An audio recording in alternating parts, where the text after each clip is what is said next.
Morning. हमारा आज का टॉपिक है यूज़र डेटाग्राम प्रोटोकॉल यूडीपी। तो यूडीपी के बेसिक कंटेंट्स हमारे इसमें हम पहले डिस्कस करेंगे। प्रोसेस टू प्रोसेस कम्युनिकेशन क्या होता है। अभी तक हमने जो देखा था होस्ट टू होस्ट कम्युनिकेशन के बारे में बात करी थी। होस्ट टू होस्ट कम्युनिकेशन मतलब एक सेंडर था हमारा, एक रिसीवर था। सेंडर मतलब क्लाइंट है सपोज, और रिसीवर सपोज हमारा एक सर्वर है। तो क्लाइंट ने कोई भी रिक्वेस्ट सर्वर को भेजी, तो क्लाइंट से सर्वर के बीच में या एक मशीन से दूसरी मशीन के बीच में जो कम्युनिकेशन था उसको हम बोलते हैं होस्ट टू होस्ट कम्युनिकेशन। अब हम डिस्कस करेंगे प्रोसेस टू प्रोसेस कम्युनिकेशन। उसके बाद हम देखेंगे user datagram. User datagram basically transport layer पर जो हमारे पैकेट्स होते हैं उसको हम यहाँ पे क्या बोलेंगे, उस पैकेट को यूज़र डेटाग्राम बोलेंगे। Then checksum, again how the checksum will calculate, कैसे चेकसम कैलकुलेट होता है। यूडीपी के ऑपरेशन के बारे में हम बात करेंगे और यूडीपी पैकेज के और डिटेल्स देखेंगे। ये डायग्राम मुझे लगता है आपने कई बार ये डायग्राम को देखा है। अब आपको ये डायग्राम ऑलमोस्ट याद हो जाना चाहिए। जैसा मैंने आपसे पहले भी कहा था कि किसी भी एग्जाम में कोई सा भी क्वेश्चन आए, ये डायग्राम बड़ा इंपॉर्टेंट है। आपको यदि फिजिकल लेयर डेटा लिंक के बारे में कुछ क्वेश्चंस आते हैं तो ये डायग्राम बना सकते हो। आपको IP, ARP, RARP, ICMP, IGMP के बारे में कोई क्वेश्चन आता है, मतलब नेटवर्क लेयर से रिलेटेड क्वेश्चन आता है, तो you can create this diagram. और यदि आपको ट्रांसपोर्ट लेयर के बारे में कोई क्वेश्चन आता है, यूडीपी या टीसीपी के बारे में, again then you have to draw this diagram. Application layer के प्रोटोकॉल्स अब हमारे जो नेक्स्ट, जब हम यूडीपी और टीसीपी पढ़ लेंगे उसके बाद में नेक्स्ट हमारा रहेगा एप्लीकेशन लेयर। तो जब एप्लीकेशन के प्रोटोकॉल्स पढ़ेंगे तब आपको ये डायग्राम फिर से मैं बताऊंगा, लेकिन अभी हम पढ़ेंगे ट्रांसपोर्ट लेयर। तो ट्रांसपोर्ट लेयर जो है बेसिकली ये प्रोसेस टू प्रोसेस कम्युनिकेशन करता है। ट्रांसपोर्ट लेयर क्या करता है, प्रोसेस टू प्रोसेस कम्युनिकेशन करता है। और ट्रांसपोर्ट लेयर को प्रोसेस टू प्रोसेस कम्युनिकेशन करने के लिए दो मेजर प्रोटोकॉल यूज होते हैं। One is that TCP, another is UDP. मुझे लगता है क्लास में मैंने एक दो बार पहले बताया है टीसीपी और यूडीपी के बारे में, जब हमने बेसिक फंडामेंटल कंप्यूटर नेटवर्क के बारे में पढ़ा था। UDP, user datagram protocol, works on transport layer. UDP क्या है, यूजर डेटाग्राम प्रोटोकॉल है। कौन से लेयर पर काम करता है, ट्रांसपोर्ट लेयर पर काम करता है। क्या करता है, प्रोसेस टू प्रोसेस कम्युनिकेशन करने के में हम इसका उपयोग करते हैं। प्रोसेस टू प्रोसेस कम्युनिकेशन करने में हम किसका उपयोग करते हैं, यूडीपी का उपयोग करते हैं। यूडीपी क्या है, एक कनेक्शन लेस और नॉन रिलायबल प्रोटोकॉल है। कैसा प्रोटोकॉल है, non reliable protocol. Non reliable का मतलब ये कि जब हम किसी सोर्स से किसी डेस्टिनेशन को यूडीपी पैकेट भेजेंगे तो रिलायबिलिटी नहीं है कि वो पैकेट उसको मिले ही। तो ऐसा क्यों करते हैं और कैसे वर्क करता है, इसको डिटेल हम पढ़ेंगे। उसको पढ़ने के पहले हम थोड़ा सा ट्रांसपोर्ट लेयर के बेसिक फंडामेंटल ट्रांसपोर्ट लेयर के बारे में देखते हैं कि ट्रांसपोर्ट लेयर क्या है। तो transport layer services basically transport layer, network layer और एप्लीकेशन लेयर के वहाँ पर के बीच में होती है transport layer. The transport layer is responsible for providing service to the application layer. जैसा मैंने आपसे बताया कि हर लेयर के बारे में आप लिख सकते हैं कि वो लेयर क्या करेगी, एप्लीकेशन लेयर को सर्विस प्रोवाइड करती है, उससे ऊपर वाली लेयर को सर्विस प्रोवाइड करती है। जो भी नीचे वाली लेयर होती है वो अपने से ऊपर वाली लेयर को सर्विस प्रोवाइड करती है। तो इसी तरह ट्रांसपोर्ट लेयर क्या करती है, एप्लीकेशन लेयर को सर्विस प्रोवाइड करती है। It receive services from the network layer, और वो क्या करती है, नेटवर्क लेयर से सर्विसेज लेती है, प्रोसेस टू प्रोसेस कम्युनिकेशन करती है और एप्लीकेशन लेयर को दे देती है। कैसे करती है हम अभी डिटेल्स जब सेक्शन में पढ़ेंगे। तो अब पहले हम देखेंगे प्रोसेस टू प्रोसेस कम्युनिकेशन होता क्या है। The first duty of transport layer is to protocol is to provide process to process communication. Process to process communication के लिए हम इस एग्जाम्पल से समझते हैं basically process to process communication होता क्या है। सपोज ये क्लाइंट है, ये क्लाइंट ने ब्राउज़र ओपन किया या और भी कोई चीज़ ओपन करी है नेट से कुछ डेटा एक्सेस करने के लिए, सपोज www.google.com करा।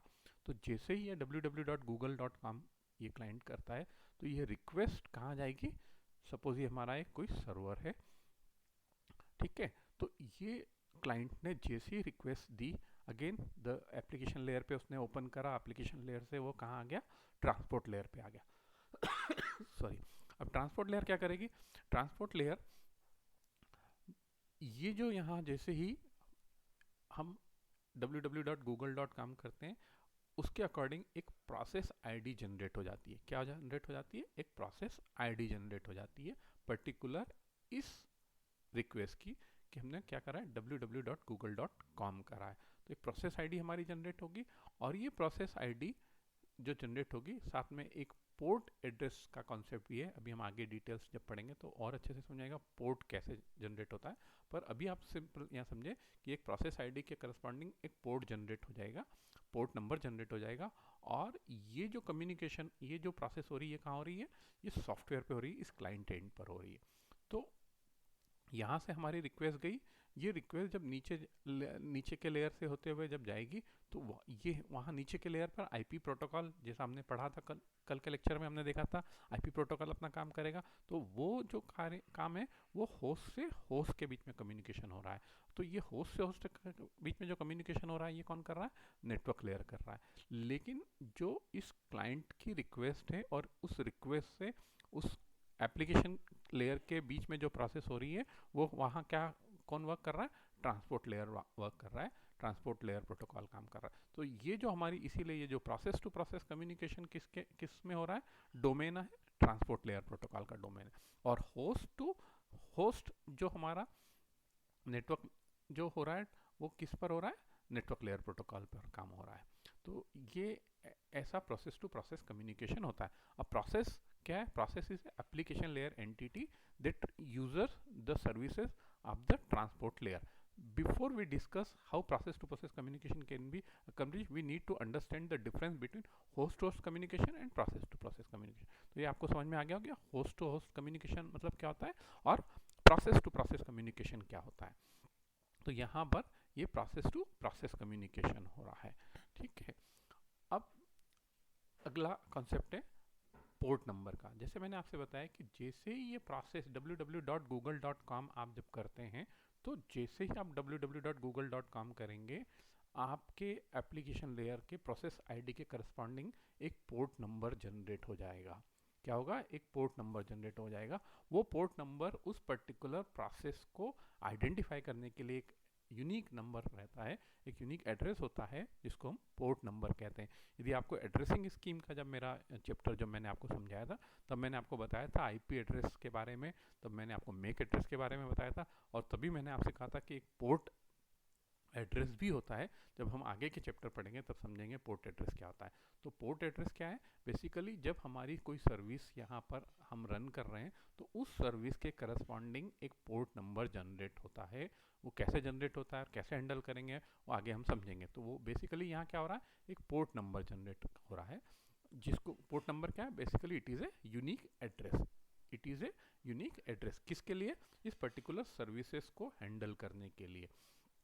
Although there are a few ways to achieve process to process communication, the most common is through the client server paradigm. तो ये basically client server के examples इसने process to process communication समझाया। A process on the local host called a client needs services from the process usually on the remote host called the server. तो जैसा मैंने आपसे बताया कि ये कोई client machine है, this client machine want to send some request to the server। तो ये जब request send करेगी पर्टिकुलर, वो जो रिक्वेस्ट सेंड करेगी वहाँ क्या कर रही है? एक पर्टिकुलर पोर्ट नंबर के थ्रू हमारी रिक्वेस्ट जा रही है। तो इस क्लाइंट ने एक particular unique number port number generate हुआ है और वो पोर्ट नंबर से एक रिक्वेस्ट गई इस सर्वर को। और सर्वर जो है वहाँ पर भी इस रिक्वेस्ट को हैंडल करने के लिए अलग अलग पोर्ट एड्रेसिंग होती है, और पोर्ट एड्रेसिंग कैसे हैंडल करेगा हम आगे समझेंगे। Both process have the same name. Client और जो सर्वर की जो प्रोसेस है उनका नाम सेम है। For example to get a day and time from a remote machine, एक कोई रिमोट मशीन से हमको कोई डेट और टाइम चाहिए था।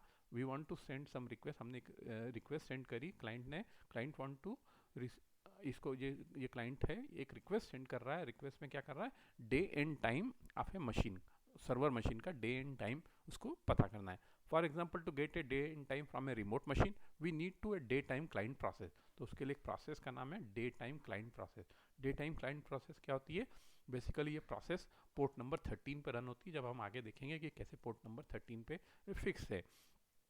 तो this day time client process running on the local host and A day time server process running on the remote machine. तो जो लोकल मशीन है उस पर ये डे टाइम प्रोसेस रन हो रही है, और हमारी सर्वर मशीन है वहाँ पर भी day time server process run कर रही है। दोनों अलग अलग पोर्टों पे रन करती है, इसका पोर्ट अलग है, इसका पोर्ट अलग है।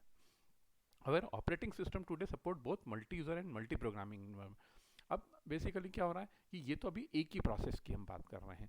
तो एक प्रोसेस में यदि हमने सपोज पोर्ट नंबर नहीं भी है तो हमारी प्रोसेस आइडेंटिफाई हो जाएगी कि इस क्लाइंट से इस मशीन को हमने कोई रिक्वेस्ट सेंड करी है।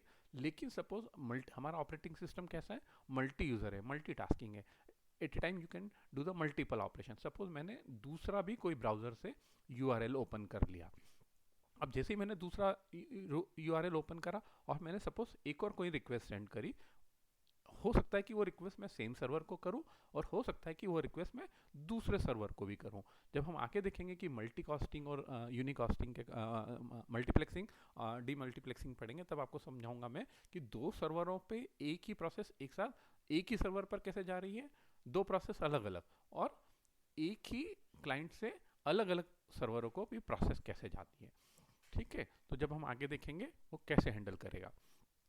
तो अब मल्टीपल प्रोसेसेस हैं, तो मल्टीपल प्रोसेस हैं तो हमको यहाँ कैसे पता चलेगा कि इस प्रोसेस ने इस सर्वर को रिक्वेस्ट करी है और यहीं पर हम एक और प्रोसेस रन कर रहे हैं वो किसी और सर्वर को रिक्वेस्ट कर रहे हैं। उसको हम डिफ्रेंशिएट करने के लिए पोर्ट नंबर असाइन कर देंगे। तो हमारे चूंकि दोनों पोर्ट नंबर डिफरेंट होंगे तो उन दोनों डिफरेंट पोर्ट नंबर से हमको आइडेंटिफाई हो जाएगा कि सपोज मैंने यहाँ से कोई रिक्वेस्ट भेजी है, that request is send by the port number 13 and another is request send by the port number 18।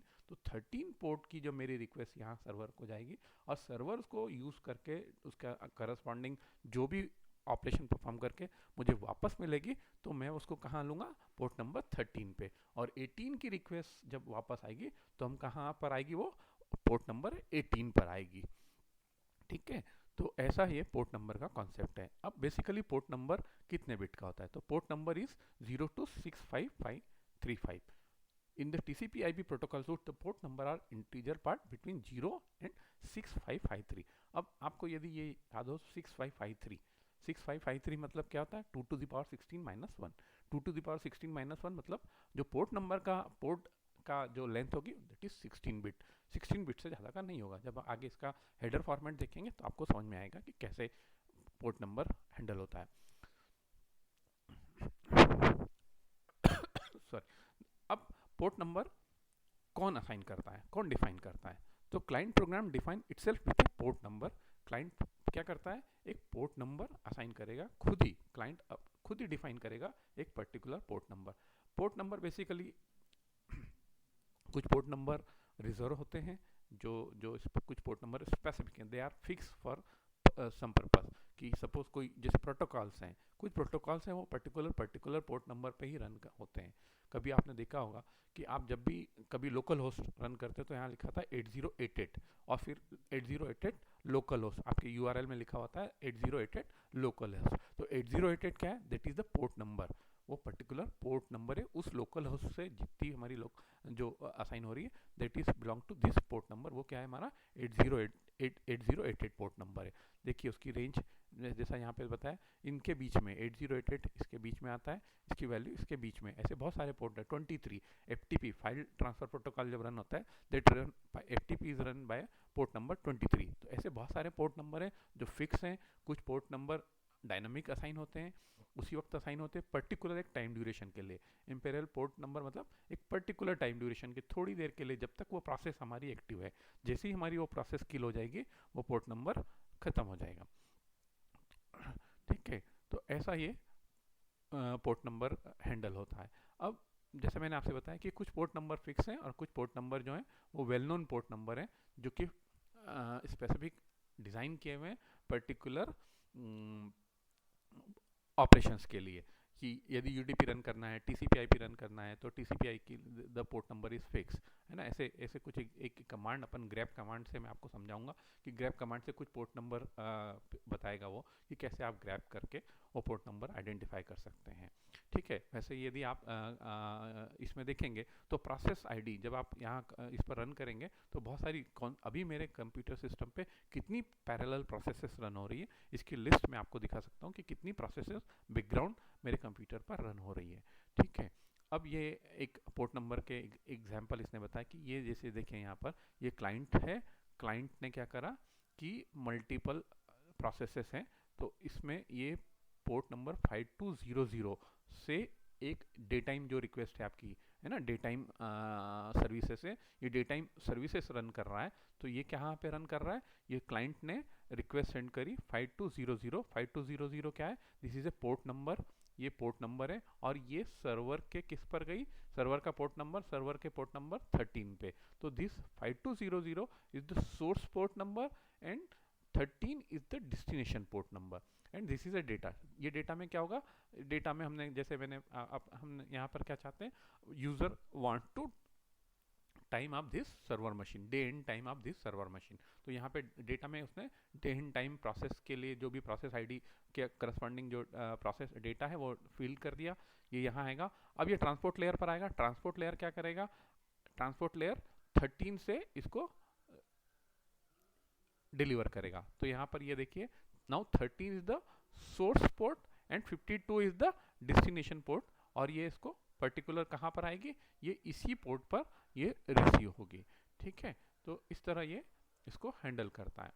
अब इस डायग्राम में हम देखें कि बेसिकली यहाँ क्या हो रहा है, ये जो हमारी एप्लीकेशन है, ये एप्लीकेशन और ये ट्रांसपोर्ट लेयर है, तो जो हमारा आईपी एड्रेसेस है ना, ये पर्टिकुलर सोर्स का और डेस्टिनेशन का आईपी एड्रेसेस हमें पता है, डेस्टिनेशन आईपी एड्रेस हमको पता था, पोर्ट हमें पता था कि पोर्ट कौन सा है, 13 पोर्ट है, और डेटा, तो ये उसने इसको रिक्वेस्ट भेजी, ये किसके पास आई, सर्वर के पास आई। तो सर्वर जो 13 सर्वर था उसने डे टाइम इसको रिसीव करेगा और उसके करस्पॉन्डिंग इसको फिर फीडबैक वापस उसको सेंड करेगा। इस तरह ये इसको हैंडल करता है प्रोसेस टू प्रोसेस कम्युनिकेशन।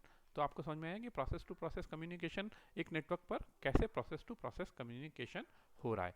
अब देखिए ये जो डायग्राम जिसमें मैंने आपसे बताया था कि एक्चुअली 0 से लेके 6553 तक 3 पार्ट हैं।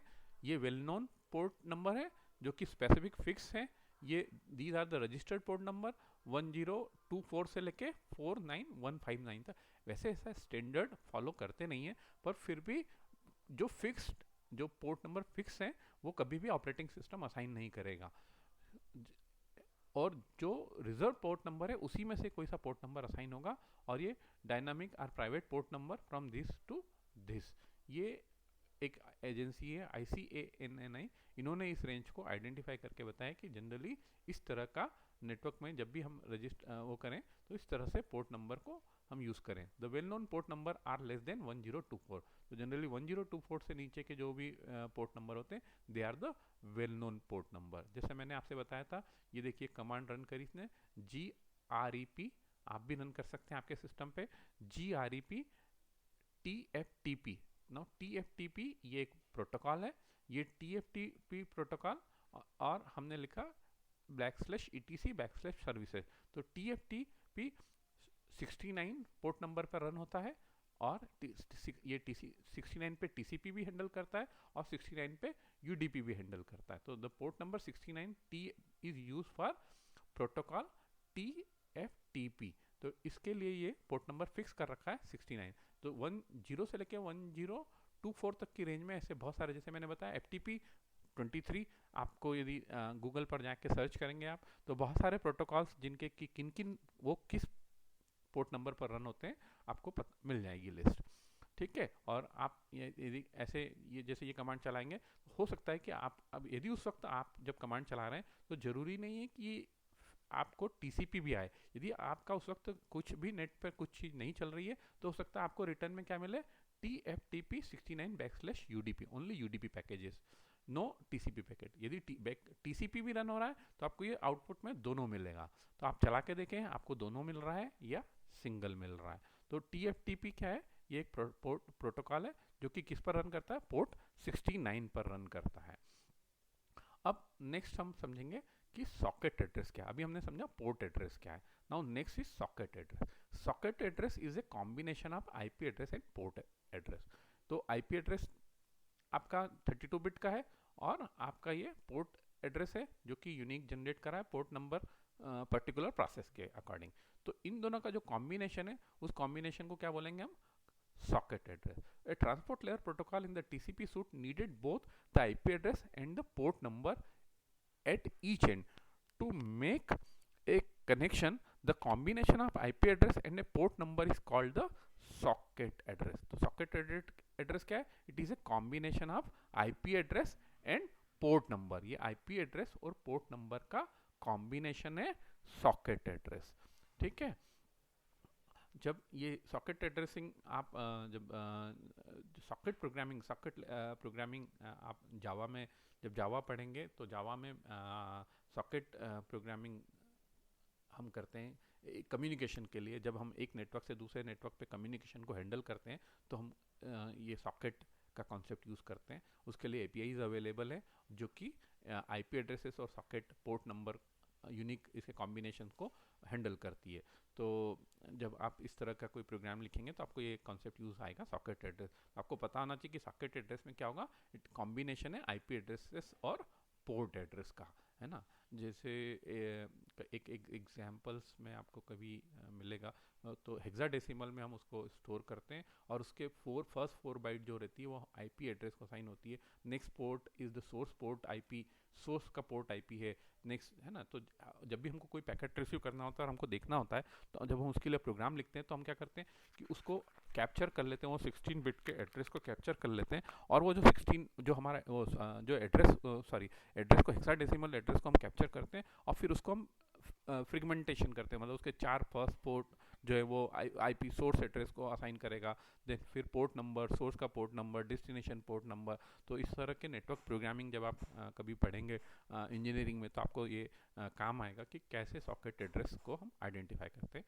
तो आपको ये पता होना चाहिए। अभी यहाँ पर ये समझ लीजिए कि सॉकेट एड्रेस क्या है, it is a combination of IP address and port number. अब नेक्स्ट हम यहाँ समझेंगे इनकैप्सुलेशन एंड डिकैप्सुलेशन क्या से होता है। अब आप जब कोई मैसेज को सेंड कर रहे हैं, है ना, to send a message from a one process to another, the transport layer protocol encapsulate and decapsulate message. तो वो क्या करेगी, मैसेजेस को इनकैप्सुलेट करेगी और मैसेज को डिकैप्सुलेट करेगी। तो जैसे यहाँ पर देखिए क्लाइंट है, क्लाइंट में एप्लीकेशन लेयर पर ये मैसेजेस हैं, ये मैसेजेस हेडर लगाएगी, पैकेट है ना, मैसेज के आगे पैकेट लगाया और लॉजिकल चैनल के थ्रू इसको भेज दिया। अब इसके पास जैसे आएगा ये क्या करेगा, हेडर को हटाएगा और ये पैकेट को लेगा और अगली लेयर को असाइन कर देगा, मतलब एप्लीकेशन लेयर पर ये भेज देगा। तो ऐसा ये इनकैप्सुलेट करता है पैकेट को और फिर यहाँ रिसीवर एंड पर हम डिकैप्सुलेट करते हैं पैकेट को। तो जनरली जब भी हमको पैकेट को सेंड करना होगा तो हमको पैकेट के आगे उसका हेडर लगाना होगा और हर लेयर पर हमने ये समझा है कि वो हेडर और उसके साथ में डेटा। तो यहाँ पर भी सेम ऐसे ही ट्रांसपोर्ट लेयर पर ये जो हमारा डेटा है जिसको हमने पैकेट बोला है यहाँ पर, है ना, इसको यूज़र डेटाग्राम भी बोलते हैं यहाँ पर, और ये हेडर उसके साथ हुआ। यहाँ हमने सपोज कोई रिक्वेस्ट सेंड कोई मैसेज था हमारा, तो मैसेज डेटा के अंदर आएगा और ये पैकेट को इनकैप्सुलेट करके हम आगे भेज देंगे। जब इसके पास आएगा, सर्वर के पास आएगा, तो सर्वर के ट्रांसपोर्ट लेयर क्या करेगा, उसका हेडर को लेगा, चेक करेगा कि वो राइट है, चेकसम से कैलकुलेट करेगा, यदि वो सही है तो मैसेज को एप्लीकेशन लेयर को दे देगा। इस तरह ये इनकैप्सुलेशन और डीकैप्सुलेशन होता है। अब हम समझेंगे कि मल्टीप्लेक्सिंग और डीमल्टीप्लेक्सिंग कैसे होती है। तो मल्टीप्लेक्सिंग और डीमल्टीप्लेक्सिंग को समझने के लिए इस डायग्राम से आपको समझ में आएगा। बेसिकली यहाँ पर क्या हो रहा है, ये क्लाइंट एंड पर 3 प्रोसेसेस रन हो रही, P1, P2 और P3। अब इन 3 प्रोसेसेस में प्रोसेस P1 और P3 एक ही सर्वर को जा रही है और प्रोसेस P2 जो है वो किसी दूसरे सर्वर को जा रही है। तो यहाँ पर क्या करा, इस लेयर पर यहाँ पर ये कैसे होगा, मल्टीप्लेक्सर ने क्या करा, इनको कंबाइन करा। जो हमारी प्रोसेस P1 और P3 थी, इनका एक कॉमन, चूंकि ये एक ही सर्वर को जाना है, क्योंकि जब हमारा इसका जो हमारा आईपी एड्रेसेस था, सेंटर आईपी एड्रेसेस है और उसका पोर्ट ये है, तो ये स्पेसिफिक इस सर्वर को जा रहा है, तो इसलिए उसने क्या करा, इनको मल्टीप्लेक्स करके इन दोनों का एक कॉमन पैकेट बनाया और जो दूसरा पैकेट है वो इसको दिया।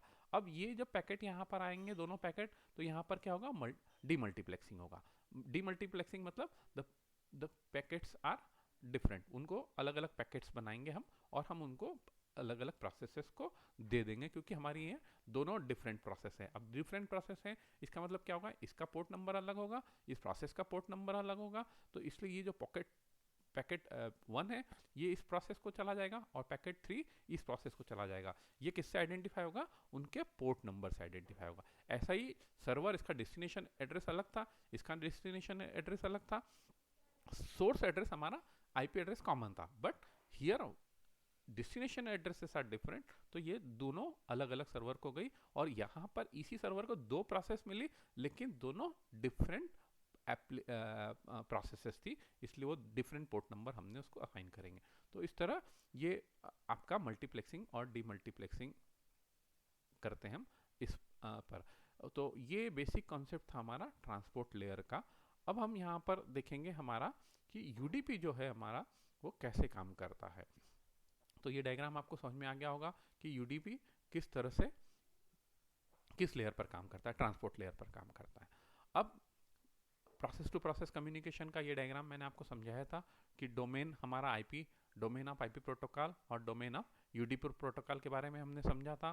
फिर हमने पोर्ट नंबर के कॉन्सेप्ट को समझा, पोर्ट नंबर का कॉन्सेप्ट कैसे पोर्ट नंबर यूज होता है। ये वाला एग्जाम्पल था टाइम वाला, जो हम यहाँ पे टाइम प्रोसेस, एक प्रोसेस है ये 52 पोर्ट नंबर पे रन हो रही है, ये सर्वर पे ये पोर्ट नंबर 13 पे रन हो रही है, तो हमारा ये डेटा 13 टू सोर्स इस 13 एंड डेस्टिनेशन है 52 और ये रिसीव होके उसको वापस एक्नॉलेज जा रहा है।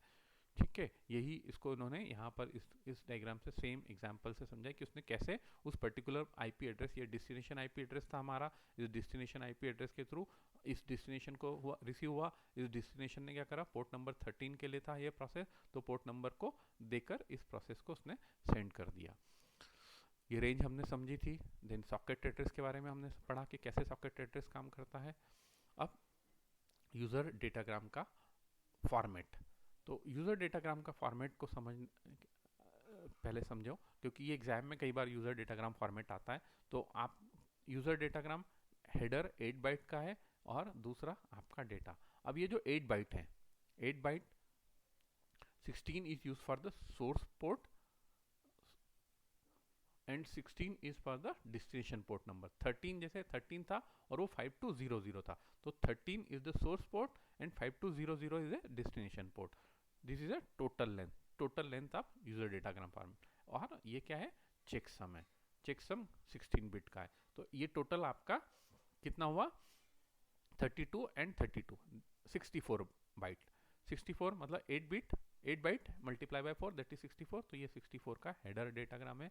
मेन इंपॉर्टेंट यूडीपी का डेटाग्राम का यूजर डेटाग्राम, जो यूडीपी को जो पैकेट है उसको क्या बोलेंगे, यूजर डेटाग्राम बोलेंगे। उसका हेडर फॉर्मेट में सोर्स पोर्ट नंबर और destination port number, total length और चेकसम, ये 4 फील्ड होते हैं। तो आपको समझाना होगा कि सोर्स पोर्ट क्या होता है, डेस्टिनेशन पोर्ट क्या होता है। जैसे प्रोसेस P1 थी हमारी, तो P1 का ने कोई रिक्वेस्ट भेजी डेस्टिनेशन को, तो वो सोर्स पोर्ट नंबर, उसका जो भी पोर्ट नंबर होगा असाइन होगा प्रोसेस पोर्ट नंबर, और डेस्टिनेशन जो हमारा क्लाइंट सर्वर था उसका पोर्ट नंबर। ऐसा हमारा डेटा ट्रेवल, ये डायग्राम आपको समझाना है।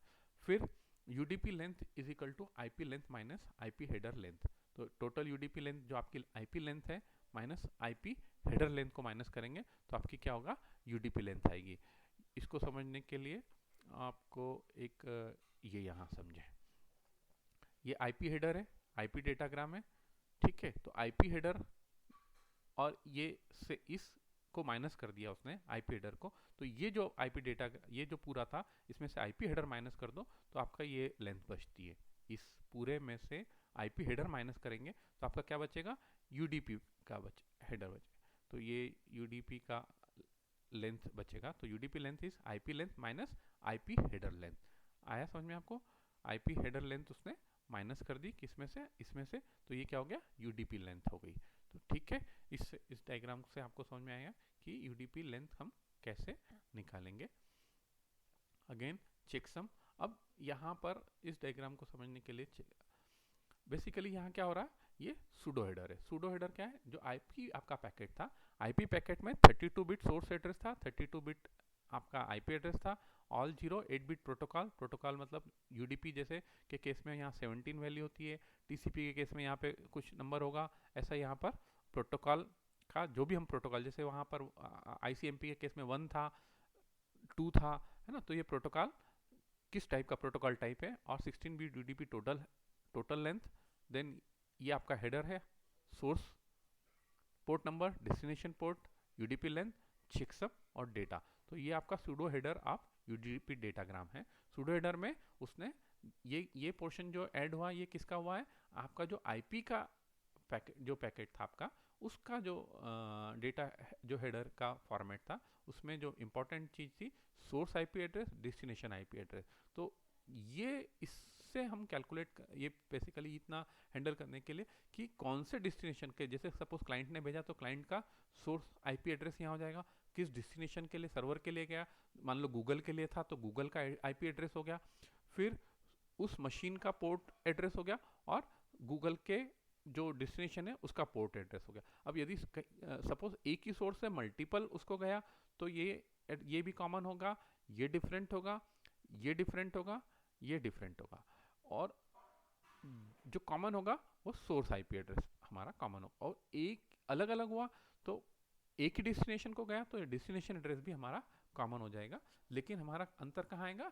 सोर्स के पोर्ट एड्रेसेस में और डेस्टिनेशन के पोर्ट एड्रेस में अंतर आ जाएगा। तो जिससे हमको आइडेंटिफाई हो जाएगा कि ये अलग अलग सोर्सेस से हमारा डेटा ट्रेवल हो रहा है। अगेन चेकसम कैलकुलेट करा है यहाँ पर, तो हमने पहले भी कर चुके हैं चेकसम कैलकुलेशन। ये इनकैप्सुलेशन और डिकैप्सुलेशन कैसे होता है यूडीपी में, ये प्रोसेस थी हमारी। प्रोसेस को जो हमारा मैसेज था हमारा, इस मैसेज को यूडीपी डेटा में हमने करा, यूडीपी हेडर जिसमें क्या है, source port address, destination port address, ये दो इंपॉर्टेंट फील्ड इसमें थे हमारे। फिर इसको हमने इनकैप्सुलेट करा आईपी हेडर के साथ में। आईपी हेडर क्यों लगाया हमने यहाँ पर इस यूडीपी के साथ में, इसलिए लगाया क्योंकि आईपी हमको किस डेस्टिनेशन को देना है, डेस्टिनेशन का आईपी एड्रेस, सोर्स का आईपी एड्रेस वो यहाँ होगा, उनके डिटेल इस हेडर में होंगे। और ये कैसा पैकेट है, यूडीपी पैकेट है। इसका ये कैसे पता चलेगा कि ये यूडीपी पैकेट है, क्योंकि जब प्रोटोकॉल फील्ड है इस आईपी हेडर के, प्रोटोकॉल फील्ड में वैल्यू जब होगी 17 तो उससे हमको ये आइडेंटिफाई हो जाएगा कि this is a UDP packet. और फिर हम यूडीपी हेडर को लेंगे। यूडीपी हेडर में क्या क्या इंपॉर्टेंट चीज़ें, source IP address, source port number and destination port number is the important field. तो ऐसा इसको इनकैप्सुलेट करेगा, फ्रेम में डालेगा, फ्रेम से फिजिकल लेयर के थ्रू इसको भेज देगा।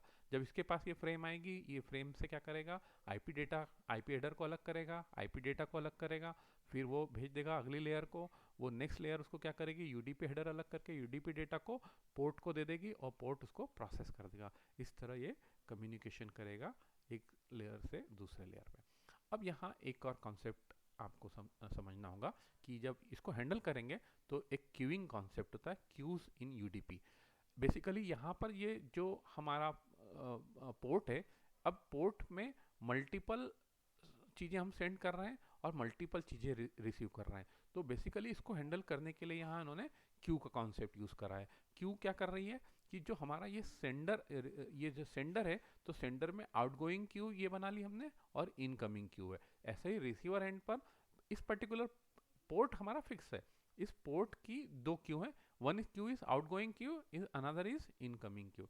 ऐसा ही सेम हमारा रिसीवर पे आउटगोइंग क्यू और इनकमिंग क्यू। तो बेसिकली ये क्यूइंग करने से क्या हो रहा है कि जो हमारा सिस्टमेटिक हमारा पैकेट डिलीवर हो रहा है और वो जब भी प्रोसेस करने के लिए आ रहा है तो इनकमिंग क्यू के पास आ जाएगा, इनकमिंग क्यू से एक एक पैकेट इसको रिसीव हो जाएगा। जैसे ही हमारी क्यू वैकेट हो जाएगी, खाली हो जाएगी, again this Q will send a message और इस तरह से इसको हैंडल करेंगे।